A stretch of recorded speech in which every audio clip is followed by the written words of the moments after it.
Un jour, t'as découvert le développement personnel et tu t'es rendu compte que t'allais pas bien.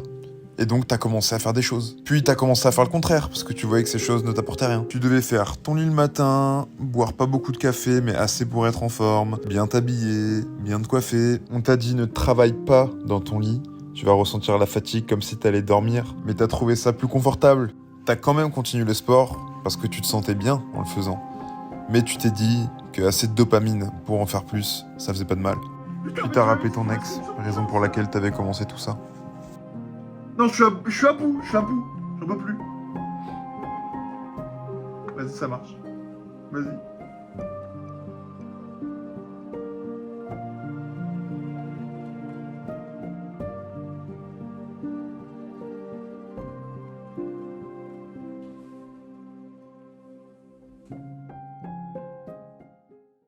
Attention, je dis pas que ce que tu dois faire doit être mal ou être à l'inverse du développement personnel, et je dis pas que le développement personnel est mal. Je dis juste que tu dois te laisser tranquille. En fait, tu vois, quand tu vois des influenceurs musclés, ou que tu es une femme, tu vois des femmes fit, bien, parfaites et tout, sur les réseaux, ben, ça fait le même processus avec le développement personnel. Tu vois des gens qui sont bien dans leur vie, qui paraissent bien dans leur vie, qui font plein de choses, et toi, tu vas te mettre à culpabiliser parce que tu fais moins de choses.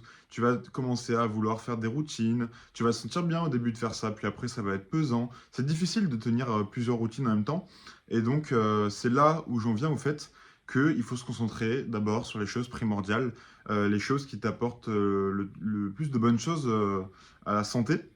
Je dirais que c'est le sommeil, le sport et la nutrition.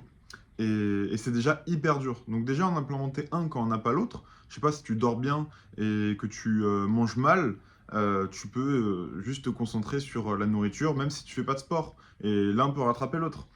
Le tout est de savoir ce que vous faites qui peut être bien pour vous. En fait, pour vous raconter mon expérience, j'ai voulu implémenter plein de choses dans ma vie, pour le sommeil, les compléments alimentaires et tout. Et j'ai fait une crise existentielle en me disant, mais tout ce que je fais, ça sert à rien. Et c'était réel en fait, parce que c'était pas bien pour moi. Et c'est pas parce que c'est bien de bien manger et de faire du sport que tout le monde va se sentir bien à le faire. Parce que, ok, ça va être bien pour ton corps, mais est-ce que toi, dans ta tête, tu vas te sentir bien? Et le problème, c'est que si tu te sens pas bien dans ta tête, tu te sens pas bien dans ton corps. Donc le tout est de trouver des actions positives. Moi, ça a été par exemple la lecture. Voilà. Je me suis dit au début, je lis 15 minutes, j'écris 15, après j'écoute 15 minutes d'anglais. Maintenant, juste je lis quand je veux dans la journée. Si je lis pas, c'est pas grave. Mais juste, je garde en tête ce truc-là. Ah oui, il faut que je lise pour continuer à être focus. Et au final, j'arrive quand même à m'imaginer dans l'avenir sur plusieurs angles, selon mes hobbies du moment. Donc aujourd'hui, ben, c'est le sport, les vidéos, la lecture. Et ça me va bien comme ça, en fait. Et je suis un peu dans le chaos.